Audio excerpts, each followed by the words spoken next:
See harjutus on kastile hüpped. Selle harjutuse sooritamiseks on sul vaja mõnda head stabiilset kasti. Kui kasti parajasti ei leia, võid kasutada võib-olla mõnda pinki, kuid soovitan pigem kasti poole vaadata.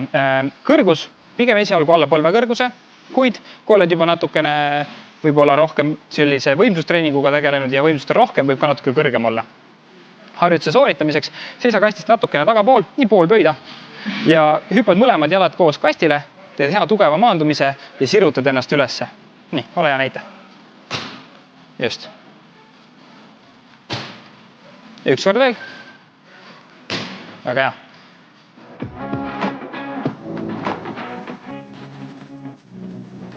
See harjutus on kastile kükid. Selle harjutuse sooritamiseks läheb sul vaja kas mõnda kasti või pinki, mille kõrgus võiks olla põlvedest pisut madalam.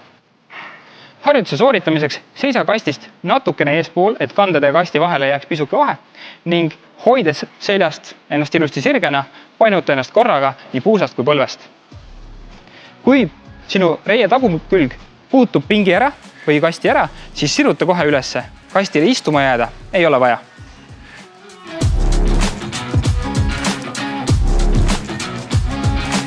See harjutus on käärasendis Rumeenia jõutõmme. Selle harjutuse sooritamiseks on sul vaja 2 hantlit. Nüüd jää ühe jala peale seisma, või ehk siis vali tugijalg ning teine jalg toeta mõnusalt selja taha sinna varbaga maha, nii et raskust sinna tagumise jala peale ei pane. Nüüd, just kui tavalises Rumeenia jõutõmbeski, peaksid enam-vähem sirge jalaga kallutama ennast ette. Jälgi, et selg oleks hoitud ning peaksid tundma sellist mõõdukat venitust eesmise jala reie tagaküljes. Harjutuse amplituud võiks olla nii, et randmed jõuavad umbes sääre keskosani. Hantlit kindlasti maha jõudma ei pea.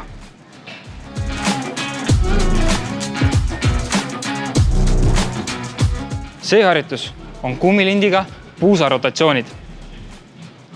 Harjutuse sooritamiseks võiksid panna kummilindi umbes puusa kõrgusele kinni, hoida kaugema käega kummilindist kinni ning võtta sisse tagant käe viske asendi, ehk siis parem jalg on vasakust jalast pisut eespool. Nüüd keera puusad ja põlved varb seina suunas taha poole ning seejärel justkui plahvatad viskesse ehk siis vastas suunda. Jälgi, et käsi ei pea siin harjutuses väga palju midagi kaasa tegema. Oluline on puusade laadimine ning raskuskanne. Harjutuse lõppasendis peaksid olema paremal jalal sirutatud puusaga ilusti raskusega seal tugijala peal.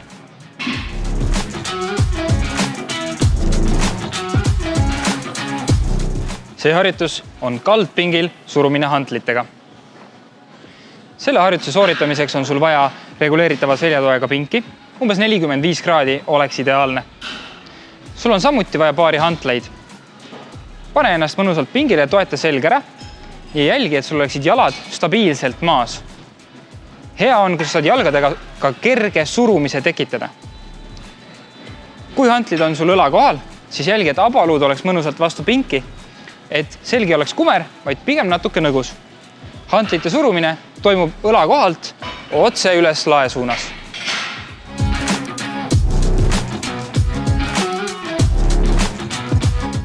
See harjutus on pullover ehk ülevedu. Harjutuse sooritamiseks on sul vaja hantlit ning pinki. Esiteks, mine pingile selili. Hantlist võiksid kinni hoida niimoodi, et hantel on sul justkui siin käte vahel kolmnurgas, nii et ta toetab mõnusalt peopesadesse, aga sõrmedega sa ei pea seda hantlit väga aktiivselt kinni hoidma. Kui alguses hantel alustab liikumist õlgade kohalt, siis enam-vähem sirgete kätega võiks ta minna pea kohale alla nii kaugele, kui sa vähegi suudad seda kontrollida.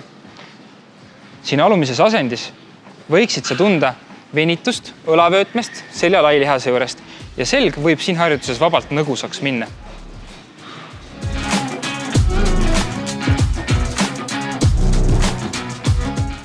See harjutus on selili jalgade tõsted. Sellele harjutusele oleme pannud mitu variatsiooni, vastavalt sinu füüsilisele võimekusele. Kõige lihtsam variant on selline. Esmalt lamad selili ning tõstad jalad ülesse. Võid käed panna endale puusa alla, et sa tunneksid paremini oma alaselja asendit. Alaselg võiks kogu aeg olla matiga kontaktis. Nüüd lase jalad põlvest pisut kõveraks ning kõverdatud põlvega lased jalgu alla maa suunas. Mida allapoole jalad lähevad, seda raskem on. Seega, esialgu võid piirata seda liigutusulatust pisut. Kui tahad harjutust raskemaks teha, lükka jalad põlvest sirgeks ja proovi minna veel allapoole. Kui ka see tundub liiga kerge, siis võid lisada puusatõste ülemises asendis. Jalad tulevad ülesse, siis ka puus liigub jalgadega üles kaasa.